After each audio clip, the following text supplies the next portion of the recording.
Hello and welcome to Addicted to Lacrosse. This is Season 4, Episode 23, our final episode of the season.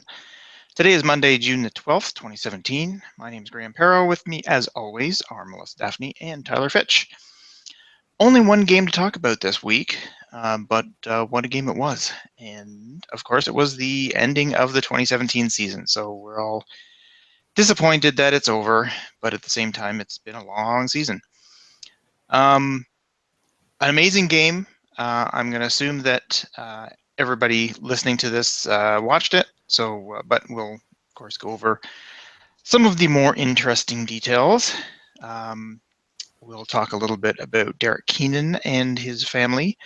We'll talk about his coaching decision that, well, ended the game anyway. Didn't quite end the game, but caused the game to not end, I guess you could say. And we have a couple of news items to talk about that are unrelated to the game, so that's kind of interesting. So I guess we'll start off. Melissa wanted to talk about this, the fact that Derek Keenan is coaching his son, and that's not it's not the first time this has happened in the NLL, but it's a little different in that Keenan is also the GM of the team. And Ryan Keenan was the #1 overall draft pick. And as somebody figured out at the time, we think this is the first time that a general manager has drafted his own son first overall in any sport. So that's kind of interesting. Melissa, what were your thoughts? I just was surprised by it, and I don't know why. We know there's lots of family in this sport, but the announcers had commented that Ryan Keenan was Derek Keenan's son, and it was like, hey, wait a second, did we know this? Because I probably wasn't paying very close attention to the draft, and so it kind of slipped by me, and maybe it slipped by some other people, because this was a whole, wow, I didn't realize Ryan Keenan was his son, because we've seen some players that have the same last name, and they're not related to anybody in the league, and so you do know that there's that, and so I was very surprised when Shanahan and I forget who the other guy was were discussing Ryan Keenan being Derek Keenan's son. It was just one of those moments. So, did you have any thoughts on that, Tyler, or was this old news to you too? Yeah, I'd been aware of it leading into the draft last year, but they just don't talk about it that often. They just let the young Keenan come out and do his thing on his own merits. He kicked and play. Arguably not the #1 player, not even just because Tom Schreiber had such a great year, but the players like Challen Rogers, his #2 pick, was a big, incredible athlete and playing for the Rock. And he could have been #1. And I think whoever was #3 also maybe could have been the #1 pick. So there was some yeah. I think even Messenger had more impact on the rush than Keenan did. But it's a better story when Keenan gets to draft his own son #1. What do you think, Graham? Yeah, I think it was big news at the time of the draft, and then it kind of went away. And I guess probably in the first couple of games, because it was more because he was the first overall draft pick that we were kind of paying attention to him, not so much he's the coach's son, what's going to happen. Yeah, he certainly had a good rookie season. It wasn't rookie of the year worthy, I don't think. But we've all seen players who had a decent rookie season and then took off in year 2. Lyle Thompson comes screaming to mind. And other players like Mark Matthews, who just came out of the gate at full speed. So a good season for Ryan Keenan. I guess the question is always, did he deserve the #1 overall pick because it was his father picking? But I think the consensus at the time seemed to be he's the #1 pick regardless of who's making the pick. And the fact that it's his dad who has the first overall pick is kind of cool and kind of a coincidence. But if somebody else had the first overall pick, they probably would have gone with Keenan as well.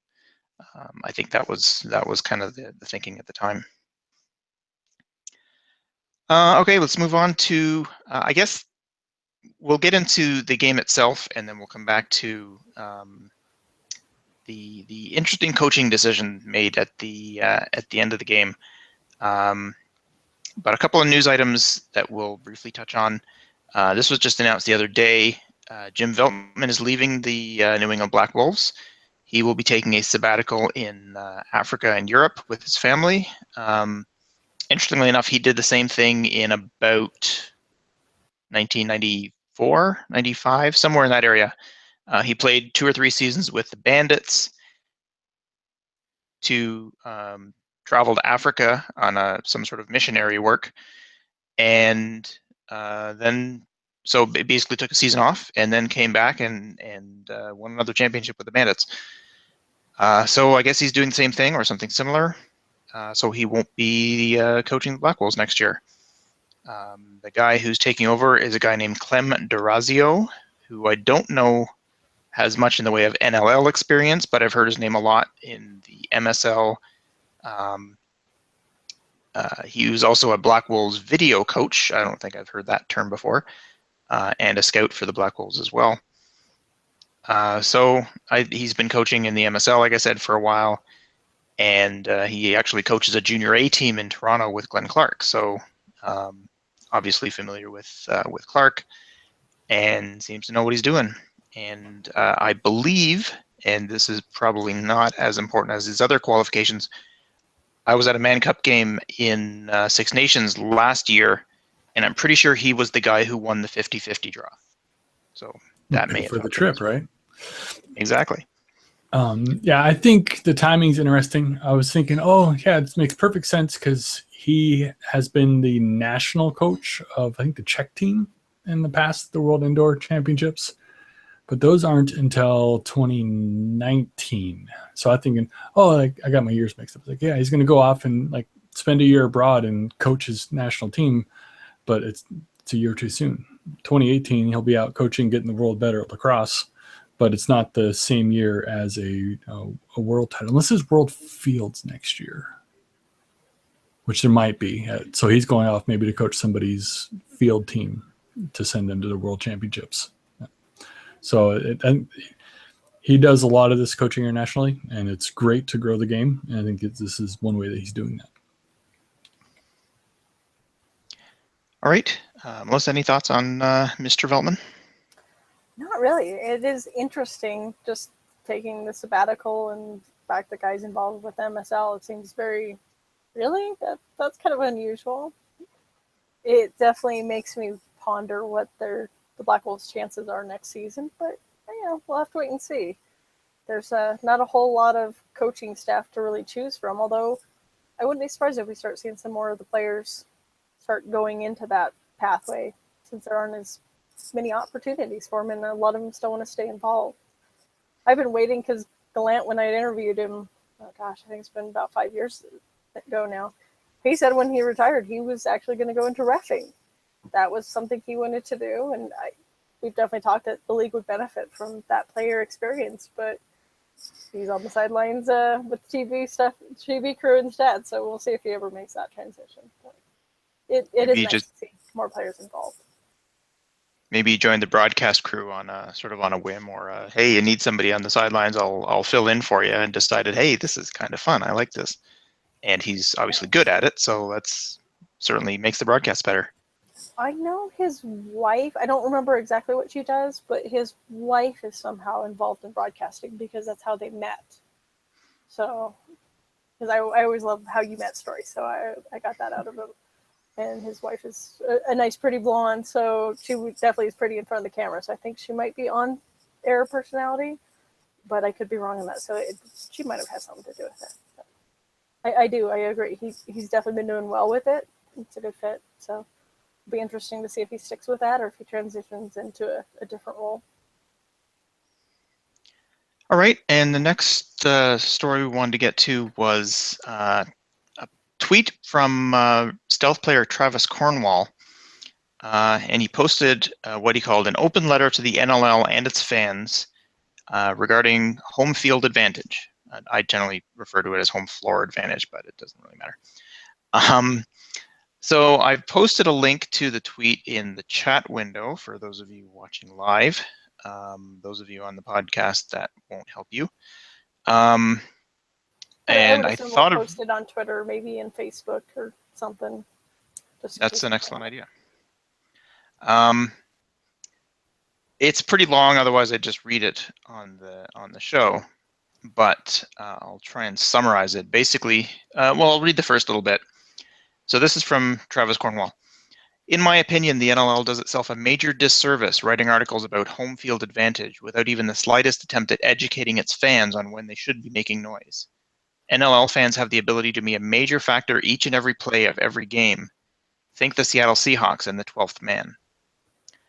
And so he talks a little bit more about the Seattle Seahawks, and I don't know much about what he's referring to, but the idea here is when your team is on offense, make as much noise as you want, and the more noise, the better.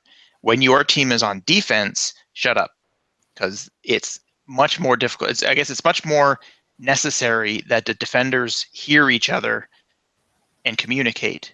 And when the fans are screaming and yelling, that's harder to do.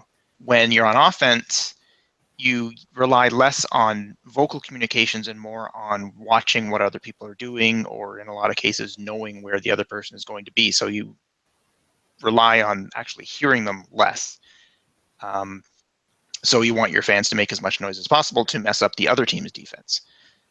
And the fact that most fans don't know this means they just yell and scream all the time, or they don't differentiate between when is a good time to make a lot of noise and when it isn't. And presumably that goes for people like the PA announcer or the people yelling, starting the wave, or these kind of things.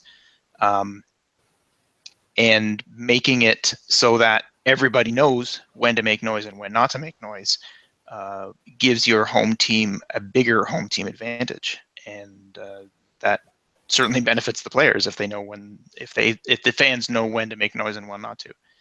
So I thought that was an interesting thing for him to say. Melissa, any thoughts? I really found this interesting because I know my experience at the Mammoth Games is the fans pretty much make noise the entire time. That's almost a sense of pride that we make sense the entire time. So to hear that when they're on defense is when they really want the noise, or when they don't want the noise, and on offense is when they do. It was, wow, okay. It made sense, and it was kind of one of those things like, why didn't you think about that before? But yeah, we were just, especially since we had Willie B, it was make noise, make noise, make noise, make noise. It wasn't, no, quiet down. I mean, they instigated the turn your back and, ignore the team when they're coming out on the floor, your opponents. And having been on the floor for a special event, when that's happening, you can't even see anybody. So it's one of the stupidest things.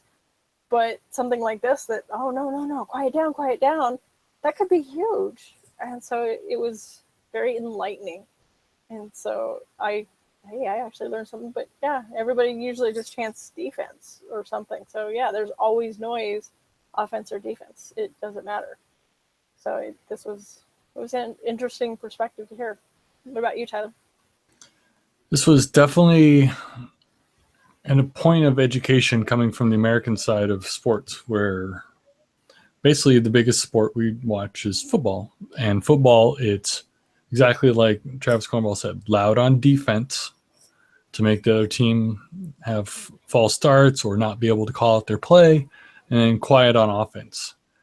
And my wife and I, since we spent so much time driving to games, we were like, that doesn't quite make sense. I think that the defense, as we watch them, they have to communicate and call out picks and screens and when they're going to switch and when they're going to stay.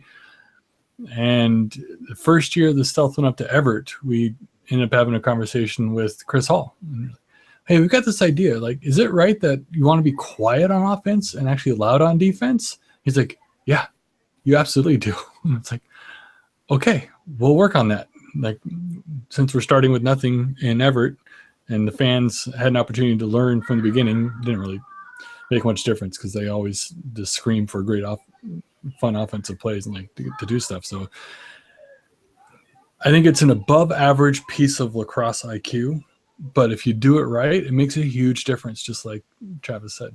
And I wish more people knew it. Like, it's something that I think we could spread over time.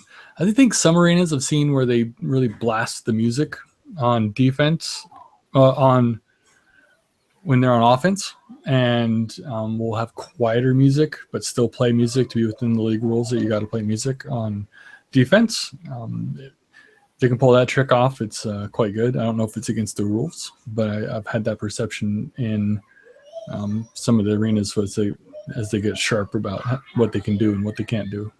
Yeah, Mammoth plays slower music, but it's still, they're playing pretty big music. So it doesn't get quieter, but it is a slower pace than the other teams on the offense. I don't think I've ever noticed the music changing whether a team's on offense or defense in either Toronto or Buffalo.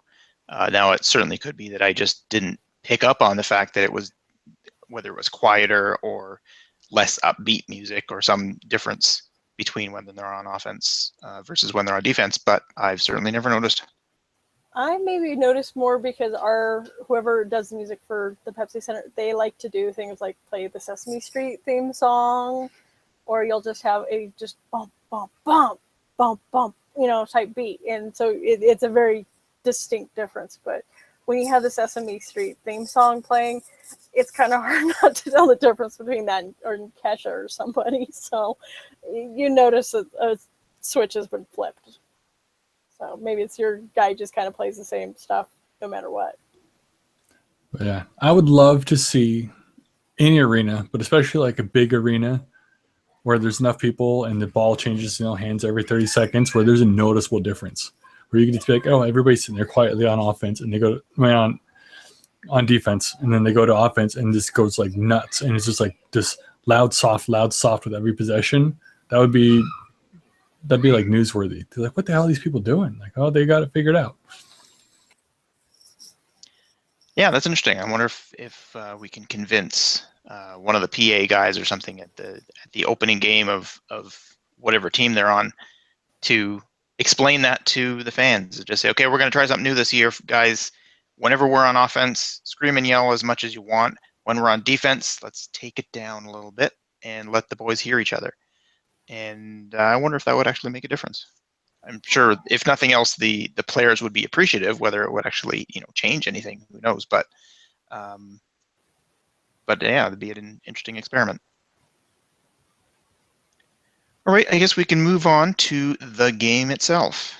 The most boring game ever. Yeah, nothing really interesting happened other than 29 goals in a little over 60 minutes. Yeah, so game 2 of the finals, Georgia wins game 1.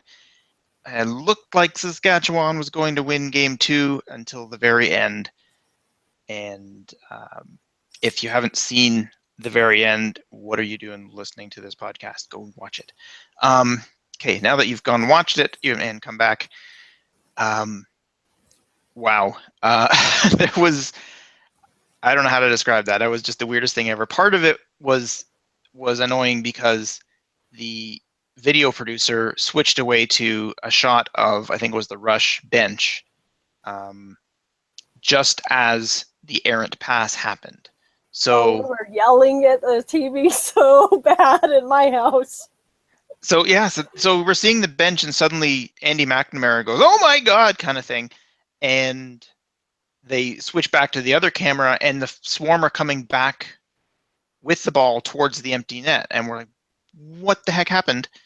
And then they took the shot that couldn't possibly miss and missed. Jeremy Thompson with a great save with his head, I believe. And unfortunately, the rebound went straight to Joel White, who waited until the net was clear and just tossed it right in and tied the game up with literally 2 or 3 seconds left on the clock. And we went overtime. And we know what happened in overtime. Jeremy Thompson made the save at the end. Miles Thompson wins it in overtime. And then Lyle Thompson is named playoff MVP. And Jerome Thompson, as far as I know, was a healthy scratch. I didn't see his name on the list at all, which was odd. So Thompson's everywhere. The Swarm come back from seemingly impossible situation to tie the game in the last second and then win it in overtime, and they win their first franchise championship. yeah, so I guess we'll talk about what was awesome and what was not awesome, and clearly that ending was awesome. Unless you're a The Rush game fan. itself, true enough, yes. And I have seen a number of Rush fans posting, obviously we're unhappy with the result, but it was a great game, and they lost to a great team. It's not like it was the Swarm weren't deserving of the championship. Yeah, so excellent game, very entertaining. Obviously, a huge twist ending that surprised everybody. And yeah, what more could you want to bring in new fans or yeah, to grow the game in Georgia? Hopefully, there was a lot of them watching it, and that will help their attendance next year. So that the whole darn thing is my first awesome of the week. Tyler, what do you have? Right. My first awesome is in that final moment, the Jeremy Thompson sliding into the goal to try to make a save and making it. And he was looking like, all right, where's the ball? But it looked exactly like him playing in the 3-on-3 fiddlestick tournaments that the Thompson brothers will put on a year ago. So the 2016 NC2A finals, Thompson brothers had a big event and they played 3-on-3 fiddlesticks, and they were getting in these little tiny mini goals, and they're making those exact same saves like that when they're running around. So it's the NL championship, and he's just throwing his body around in order to save the game, but also it looked like he's just playing. It's like, oh, that's what needs to be done right now. I'm going to go throw myself in front of the cage. And then he's looking around. It's like, where's the ball? And it's like, oh my God, here it goes. But that sequence of plays by Jeremy Thompson was great to watch. It was just everything that was right with indoor lacrosse and the spirit of playing the game, I thought. Interesting to note, though, in high school field lacrosse now, it is illegal for any player to jump in the goal if the goalie's out and the ball. They made the change where if you get in the crease to make a save like that, they'll actually stop it for player safety. But in the NLL, like pros and adults, they're totally going to do that because they're getting paid too. I don't know. Got to think about a little bit of a risk factor, but I think it was the right thing to do, and it was super dramatic. Melissa, what do you got for awesome? Yeah, I kind of have to echo what Graham was saying with my first awesome. This was the game, and I would say the series that we've been hoping for all season. The number 1 and number 2 teams, and they both showed up, and it was not a pushover on either game.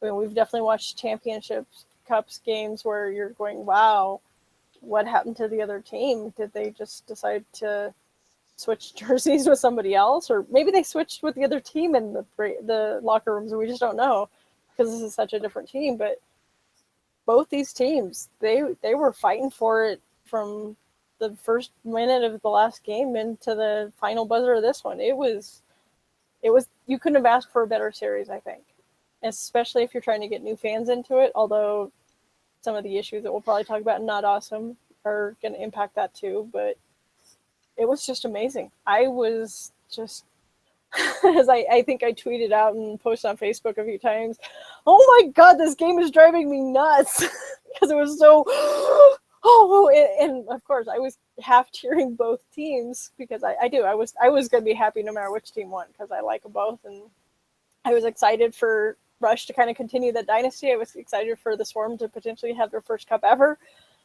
I was excited. And so just being on the edge of my seat and going, oh my God, they just scored. You could ask for that. It was awesome. So that was my first awesome. What's your next one, Graham? All right, next I'm gonna go with the defense for both teams, which seems a little weird for a game where 29 goals were scored. But there were a lot of times on both sides of the floor where the offensive players were just tossing the ball around, trying to get an open look. And it's not like they just kept going until there was 28 seconds left on the clock, or 28 seconds gone in the shot clock, and just said, okay, we've got 2 seconds left, just fire it at the net and hope. But in a lot of these cases, they still couldn't see the net. There was nothing to throw at. There was nothing to shoot at. They couldn't get anywhere. So they ended up just either dropping it on the ground or sort of lobbing it into the corner to waste a couple of seconds.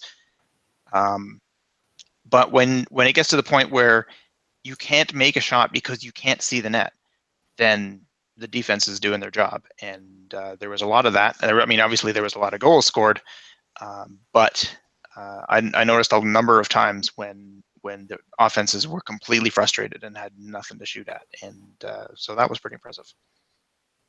Tyler, you're next. Okay, I'm going to go with the greatness, because he made it look so simple, but oh my, it's not, of Lyle Thompson's assist on the game-winning goal. Miles had been working on the left side, threw it up to Miles, who was really dead center. He starts driving, threw it to Lyle. He starts driving, and Lyle, being the threat that he is, had his defender, and then the other Swarm defender was covering Miles, slid to him for a double team. And Lyle, with his left hand, so his offhand, not his strong hand, does this underhand flip around the incoming defender, and it just leads Miles to just run in, and he's wide open. And for him, it's just the simplest shot ever over Bold's shoulder.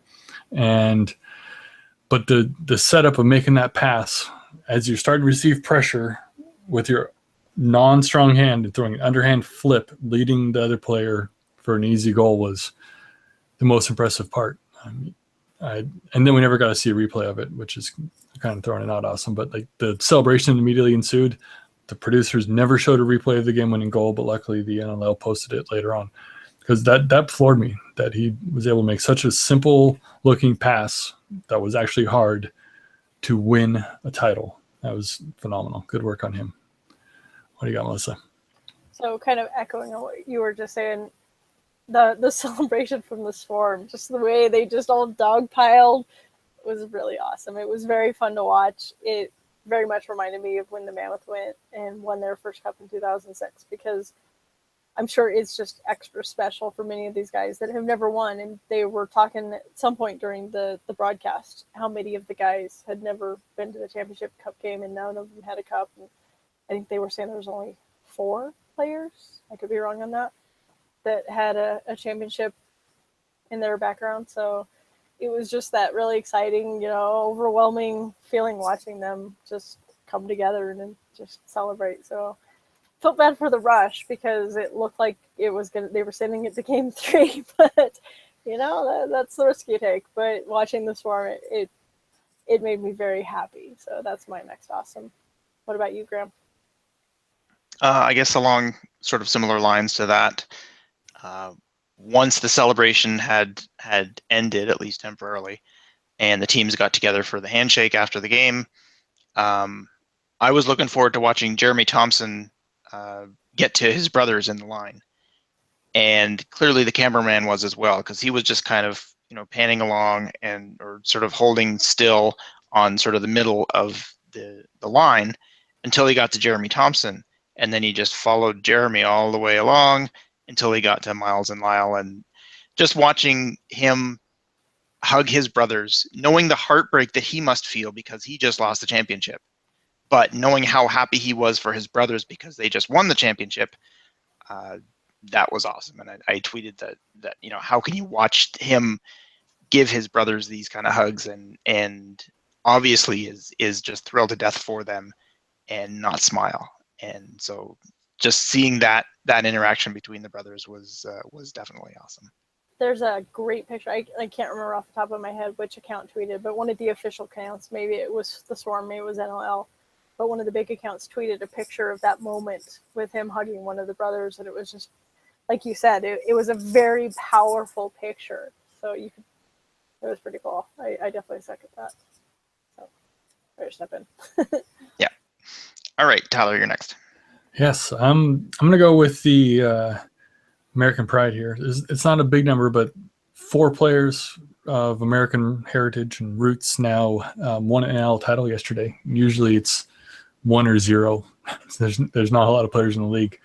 But the Swarm have 3, John Rannigan, Joel White, and Mitch Belisle. Mitch Belisle's been in the league for quite a while, going back to like Boston Blazers days. And they all got to win a title yesterday. And they have 1 player on the practice roster. I can't remember his name. Young kid, though. So, yeah, there's more American. Go ahead. Was it Lyle Burns? Not Lyle. Yeah. something. Somebody Burns. Yeah, who have now won an NL title. And I know that Mitch Belisle usually plays on Team USA, and hopefully John Rannigan, and I think Joel White does too, on like indoor USA. And it's an experience that they can bring to the team and playing at this high level and winning championships and make Team USA better because of it. So it's great that the Swarm had those American players, and they were on the winning side yesterday. How about your next one, Melissa? So we're going back a little bit to what Tyler was kind of talking about a little bit, but MVP Lyle Thompson was pretty awesome. I don't think that he really had many marks on the stat sheet necessarily, but it seemed like he was just involved everywhere on every play. It was just one of those moments that his name just kept coming up and coming up and coming up, even though I don't think he really scored a bunch of goals or anything. I don't have the stats pulled up in front of me, so unfortunately. But he just seemed like he was everywhere. And so to see him recognized, it was a pretty special moment. What about you, Graham? My next one was going to be the same thing, actually. The MVP award going to Lyle Thompson. And I've seen complaints in the past that MVP, particularly for the championship game/series, or the playoff MVP or whatever it is. It used to be just championship game MVP. I think it's actually playoffs MVP now. But anyway, it always just seemed to be whoever scored the most goals or had the most points gets the MVP, and that's it. And the fact that it went to Lyle Thompson this year shows that they're looking at more than just the numbers. And I think that's great. I mean, they could easily have given it to Miles Thompson, not only for his overtime winner in Game 2, but he had the game-winning goal in Game 1 as well. Lyle Thompson didn't lead the league in playoff points. He didn't even lead the Swarm. I think he was third on the Swarm in playoff points. But the only thing he led his team in offense was assists. But he was still the best player on the floor. Not only because of the assists, but because of setting up plays. Like you said, Tyler, with the assist on the winning goal, everybody watches the goal, but the assist itself was just as impressive. And there were a number of times where the rush transition was quick enough that he didn't have time to get to the bench, so he would get back and play on defense. And I think this is true of all three of the Thompsons, actually. They're all really good defensively. Jeremy plays mostly defensively, but with some transition as well. But I've seen Lyle and Miles both on defense a number of times, and nobody's ever, Lyle Thompson's caught on defense.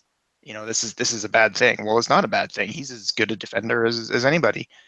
And I mean, obviously offense is his strength, but if he gets caught on defense, you're not looking at him like, oh no, he's going to mess it up, because that's not what he does. Because he's such a complete player, he can handle that.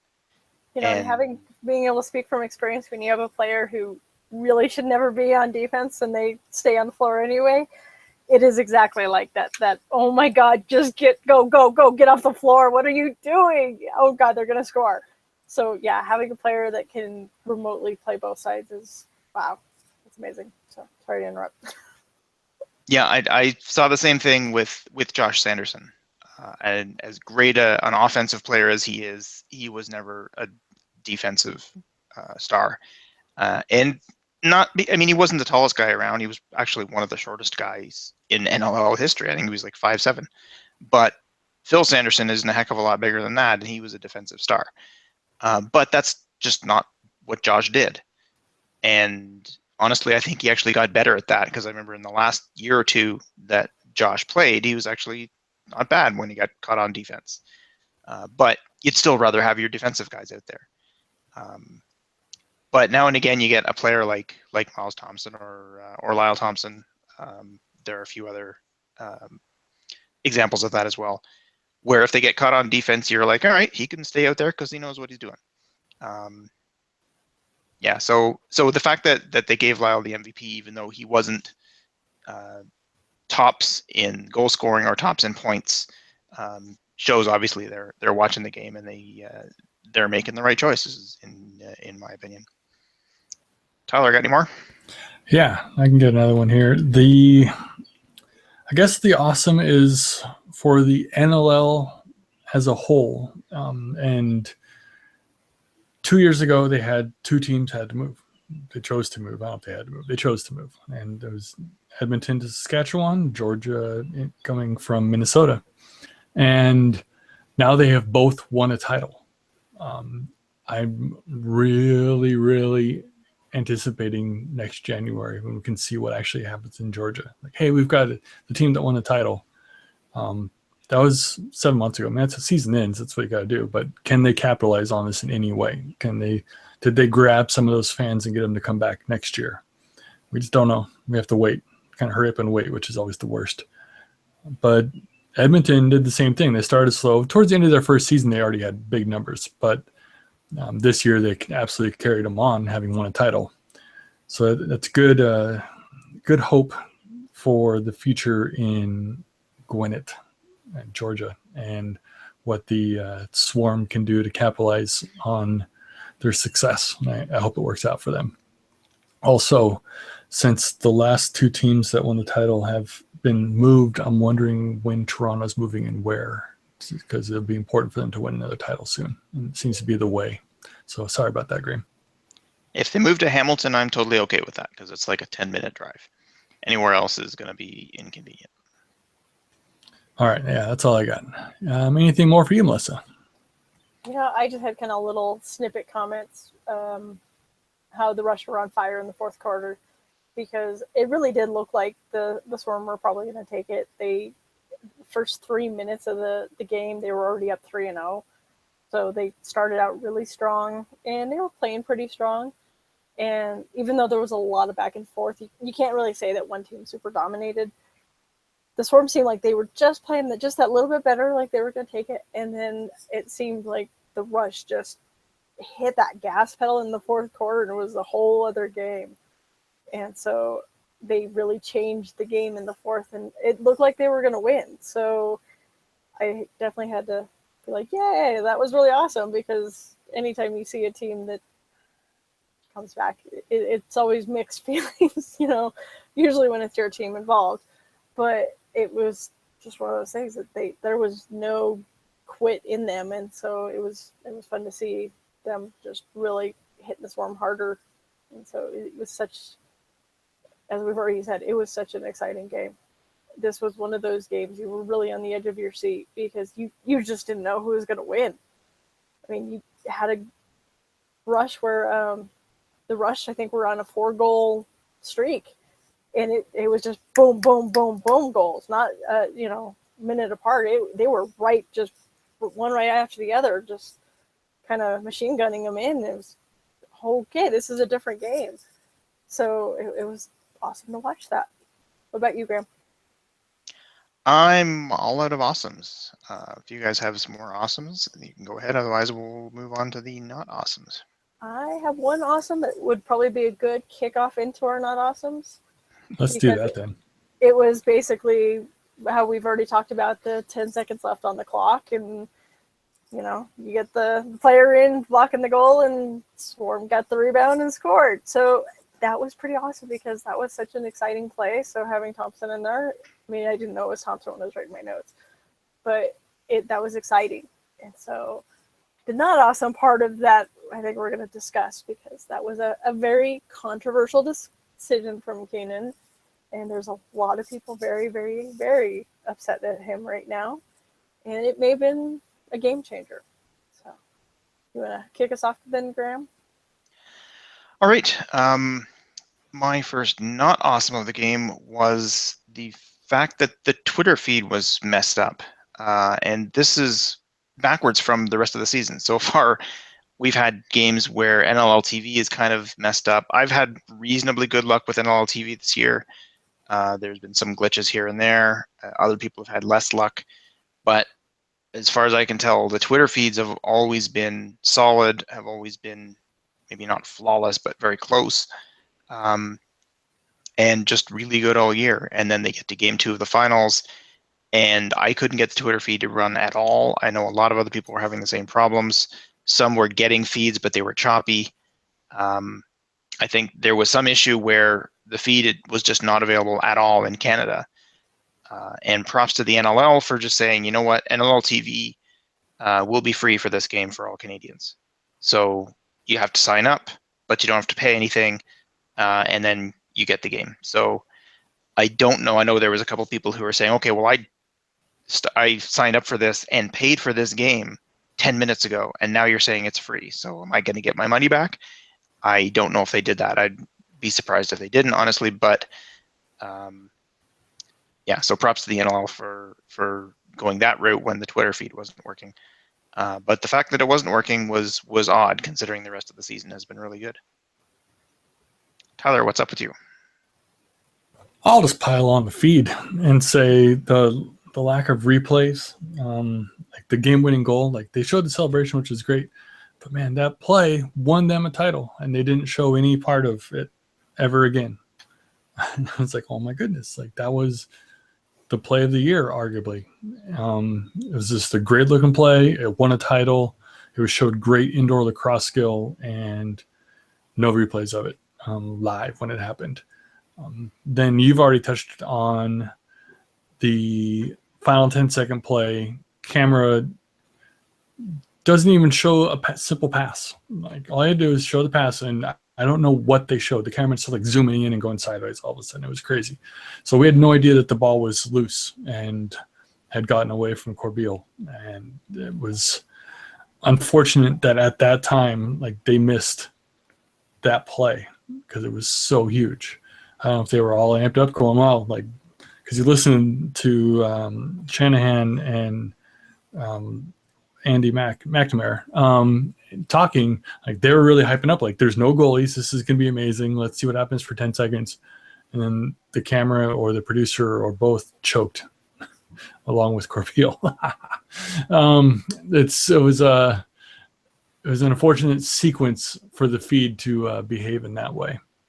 And it was a bummer that we could barely figure out and piece it together after the fact. And we barely got to see it when it happened. Luckily, we did at least get to see the goal get scored. So it was quite the sequence that did not go as well as we had hoped, considering the other aspects of the game they covered quite well. How about you, Melissa? You got not awesome here.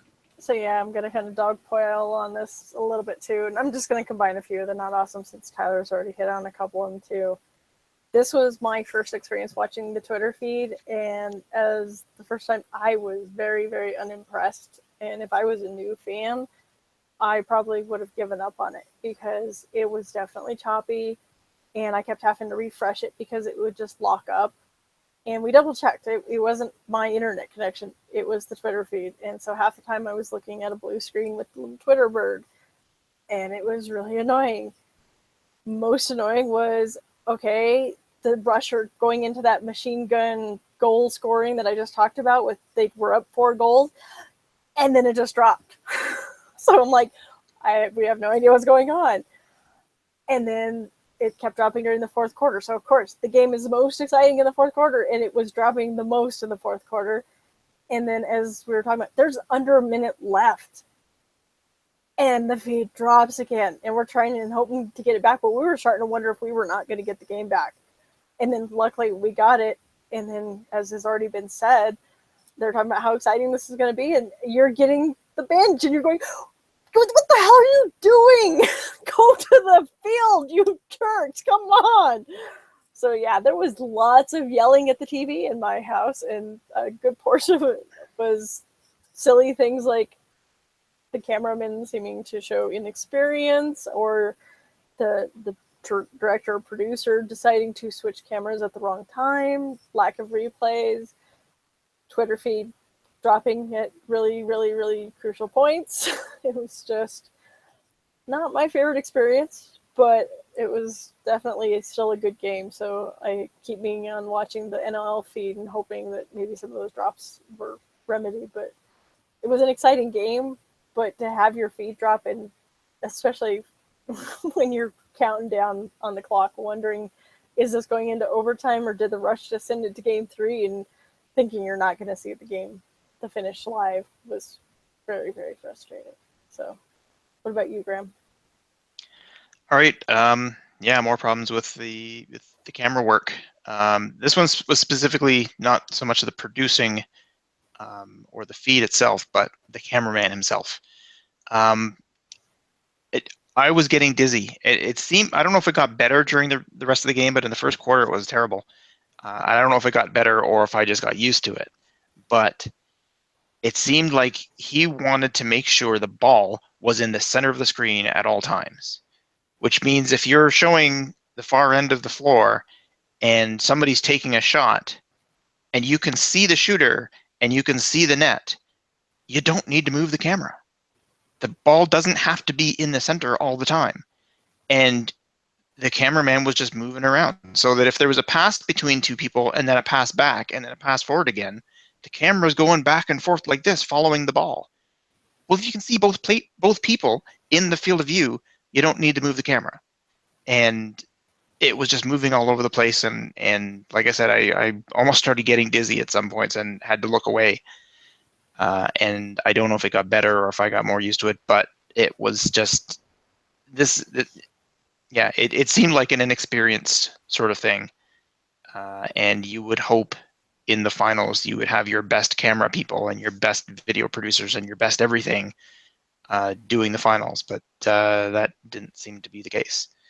Which was odd because this is in Saskatchewan and the feed from Saskatchewan has been good all year. So I can't even say, well, that's because these people in Georgia aren't any good, because the Saskatchewan people have been good all year. Sorry, Melissa, you were going to say something? No, I was just trying to add in. Yeah, my husband was complaining about the exact same thing about the camera. It's like, oh God, quit moving so much.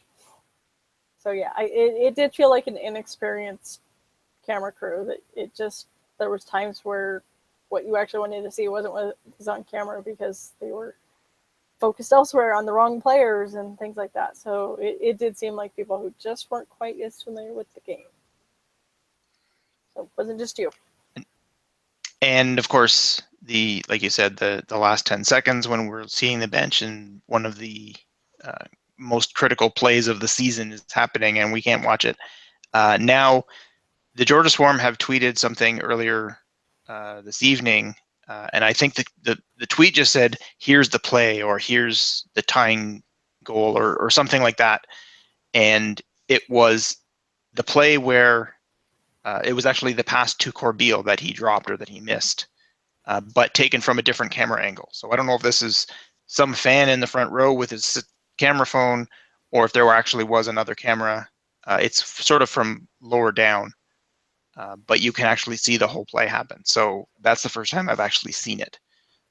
So it is out there if you want to go look for it, and maybe I'll try and find that tweet and add that to the show notes, so you can actually see what exactly happened because the real feed doesn't show that. Yeah, so that's it for me in terms of not awesomes. Tyler, do you got any more? Yeah, speaking of inexperienced, as you two were, the Swarm players and their celebration technique with the cup appear to be quite inexperienced, which is proven by the fact only 4 of them had won. But they would pick up the trophy over their head and they'd celebrate and they'd bring it down and then they'd kiss the wood. Who cares about the wood? Kiss the cup. And my wife called them out on that. A couple of players kissed the cup properly, but a few of them were all kissing the wood. And it's like, who cares about the wood? Like, you just won the championship cup. So go kiss that cup. And it's kind of funny to watch. And if they can repeat next year, because theoretically they'll all be back, right? And they're the good team.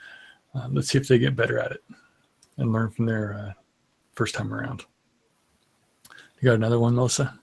So my not awesome is kind of the counter to my awesome with the Rush is what the hell happened to the Swarm defense and their goalie in the fourth quarter? It's like they just suddenly took a nap, hit the brakes, changed jerseys or something. All of a sudden it was like they were non-existent because, as I said, the Rush went on that just machine gun streak, and I keep calling that because I don't have it in front of me, but it seemed like they had 4 goals in under a minute. I'd have to look up the times, but since I'm on my laptop only and I don't have my computer, I can't have those in front of me. Otherwise, I can't see my notes. But it was just one of those things. it seemed like they were almost handing the rest of the game. It was, wait a sec, you need to get your butts in gear. What are you doing?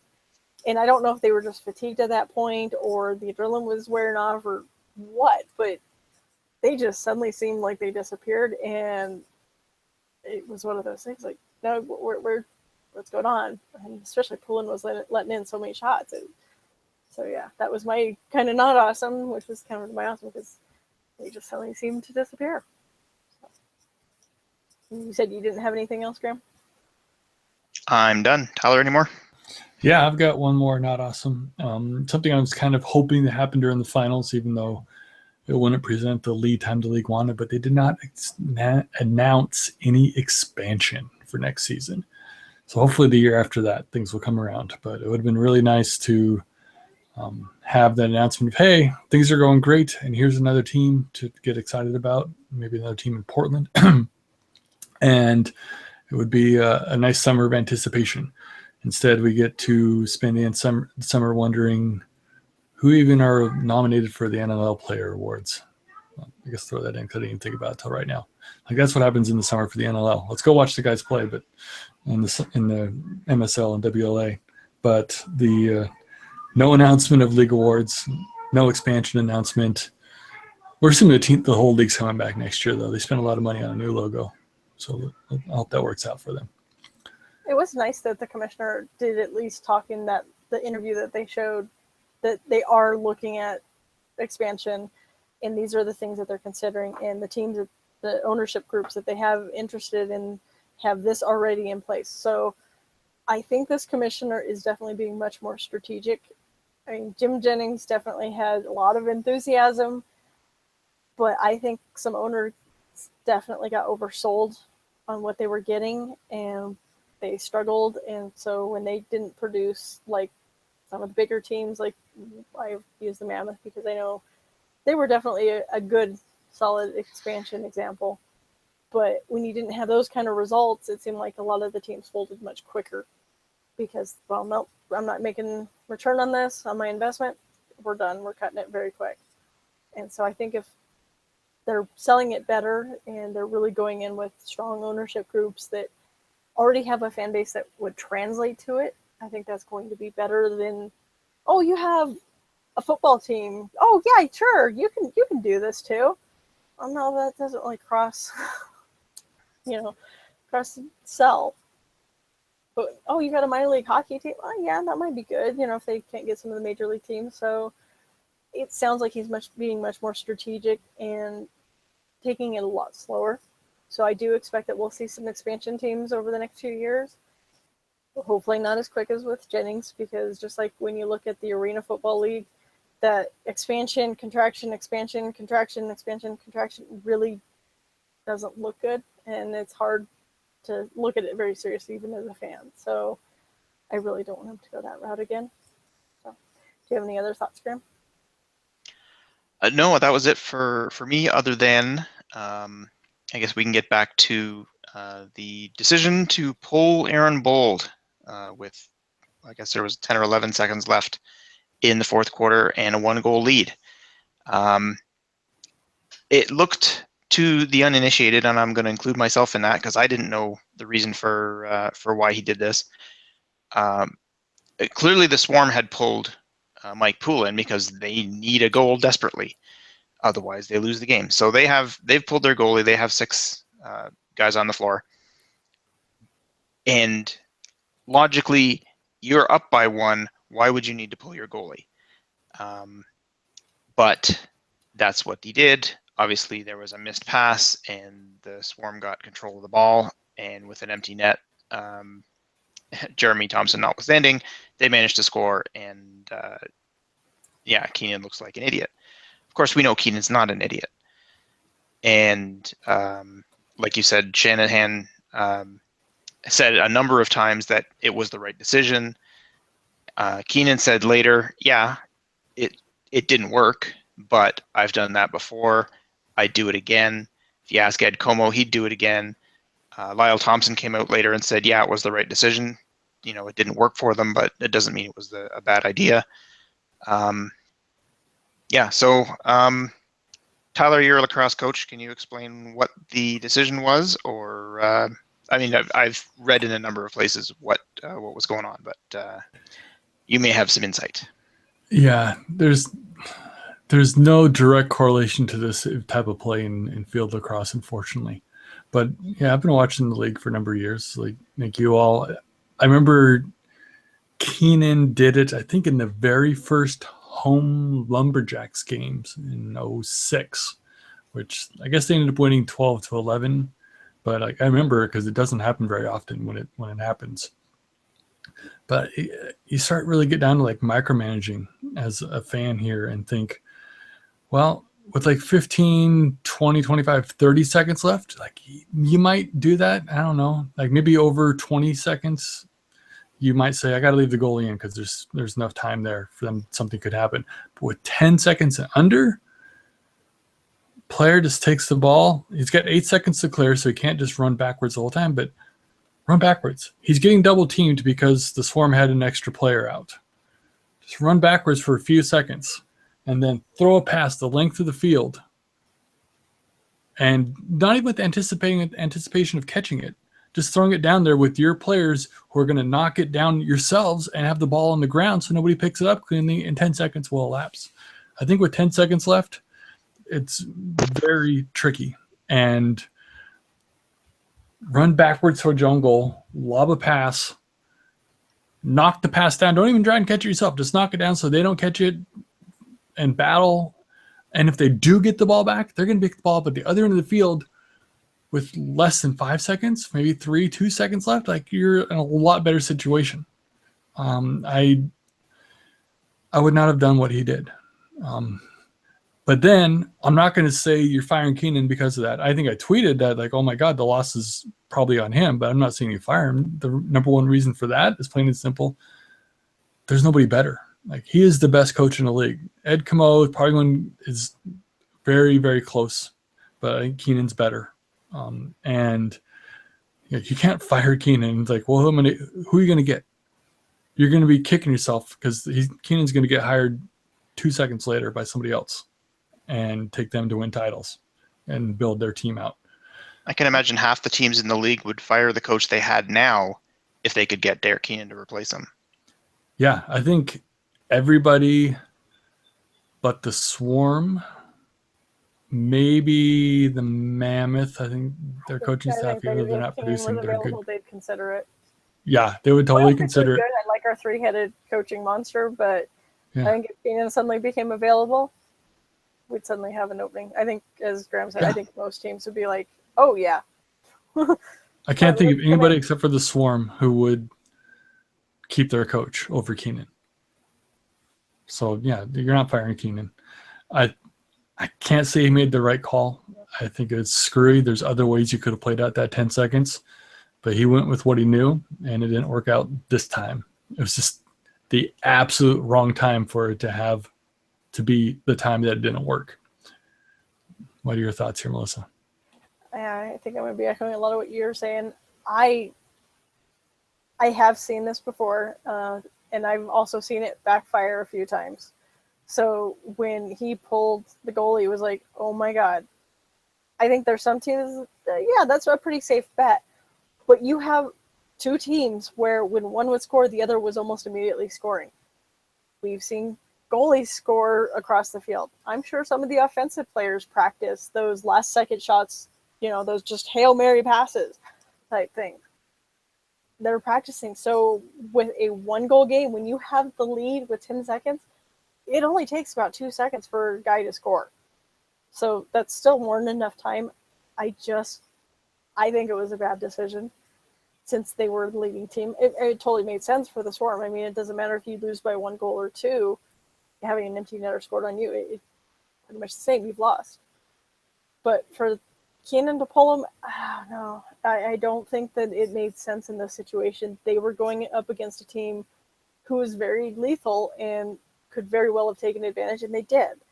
And so to even give them that opportunity, it just didn't make sense. This was too good of a team to put such a risky play into motion.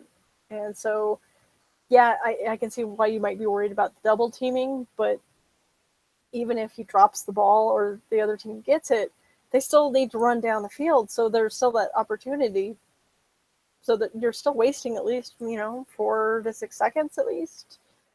So they just, I think it was a bad decision. It wasn't, it was too risky for such a close game, and especially when they had the lead, because that is what sent it into overtime. The Swarm were able to get the rebound. I mean, oh my God, when Thompson blocked that first shot, and you're just like, oh my God, he saved. Oh no, that's over. It was, holy cow, exciting. It was. He's probably going to be dwelling on that and knowing that that was the game changer for a long time. And I disagree with the fans that are calling for his resignation or firing, because I think that's just that immediate in the moment reaction. We lost, it's your fault. I have to pass the blame, but I'm sure a lot of fans will be okay come next season when they start winning again. But for this particular second, yes, I agree. I understand the play. I can see why they would do it. But against this particular team, I think that was one of the riskiest things he could have done for very, very little reward. I think there was much better plays. I mean, as Tyler said, even just launching it down the field might have been better. So I definitely disagree that this was the right decision. You have anything else, Graham? Yeah, I guess if you look at Evan Schemenauer's blog, he's got this play sort of mapped out in impressive detail. Actually, there's pictures and there's X's and O's and arrows and all kinds of cool stuff describing what the play was. Evan. Yeah, maybe we'll just not post a link to that. So he's describing what the play was, what the alternatives were, and why this was the right play to make. And for a Rush fan to call out his coach and say, "Yep, you made the right move," even though kind of it cost us the championship, that's good.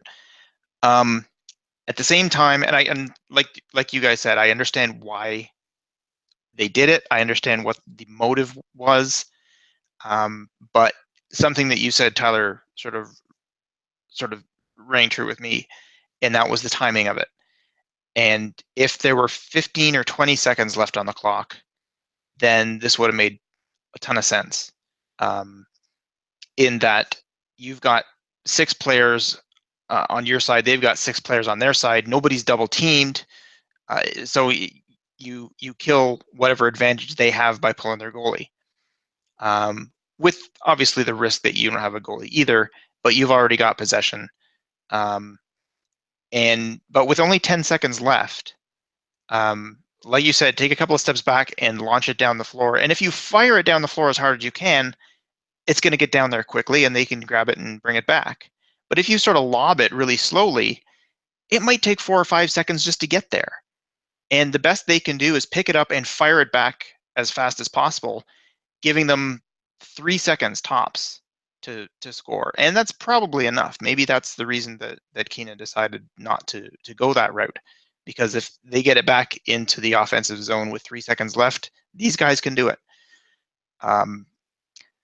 But I guess maybe the 10 seconds is just on the borderline. If it was any longer, what he did would have made a lot more sense. But I think just if somebody were to just back up a little bit, kill 1 or 2 more seconds, then lob it down to the other corner, that's going to take off 4 or 5 seconds right there. And there's basically no time left to score. So yeah, I guess I'm agreeing with you guys. It's a play that made sense, but given the timing of the situation, there were other alternatives that were probably less risky. And given that this was a do or die game for the Rush, that probably would have been a better idea. And of course, that said, firing Keenan or demanding an apology or something like that is just silly because he's the best coach in the league. Whether he made the mistake or if you want to blame Corbeil for dropping the ball, or you don't want to blame anybody, it's just, well, we tried this thing and it didn't work. You're not going to fire Keenan. So I guess that yeah, those are my thoughts. You guys have anything else? I am tapped out on this subject. All right. I guess we can briefly talk about our predictions, and we have Tyler and I both predicted that the Rush would take it, or sorry, that the Swarm would take it, and Melissa went with the Rush, and so I finished up the playoffs at 4-1. Considering I wasn't even over 500 during the regular season, that's not bad. Finished really strong. Yeah. You're like some of the playoff teams. You're in the do or die moment. You pick them right. I'm like the 2012-2013 Nighthawks. Just kind of sneak into the playoffs, with a mediocre regular season, and then win the cup.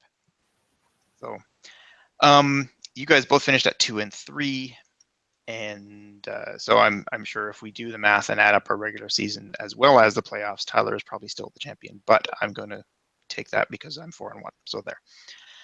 I guess that'll do it. If you guys have any final thoughts on the season or on the podcast or anything else, now's the time. I just wanted to say thanks to you guys for doing this again with me. I think we had a good season. I certainly had a lot of fun talking lacrosse with you guys, and I'm looking forward to season 5 next year. I guess we'll go in the same order. Tyler, what do you got? Yeah, as am I. It's the highlight of my week usually is getting to talk about this. Those NLL commercials, they say, like Tyson Gex on here, it's like, you don't want to be the one, or maybe Melissa, I can't remember, but Mia, and they say, you don't want to be the one of your friends who didn't watch the game when your friends are talking about it. It's like, I would kill to have friends you could talk about this game with. I have to get on the internet with people halfway across the country to talk about this. But it's very fun for me to do it. It's a great extension to the viewing experience for me. And if you listen to this, thanks, because it's a lot of your time to hear 3 people ramble on sometimes, but it's a lot of fun, and I'm looking forward to the next season as well. How about you, Melissa? Yeah, I definitely second that. I love some of the feedback that we do get from people in just the different perspectives, because we all have very different backgrounds, and just the fact that we have two West Coasters and an East Coaster helps, because we see such different games. You know, Graham's lucky enough that he can, I'm just going to drive a few hours and go check out another team. Whereas for me to do it, it's 9 hours just to get out of my state.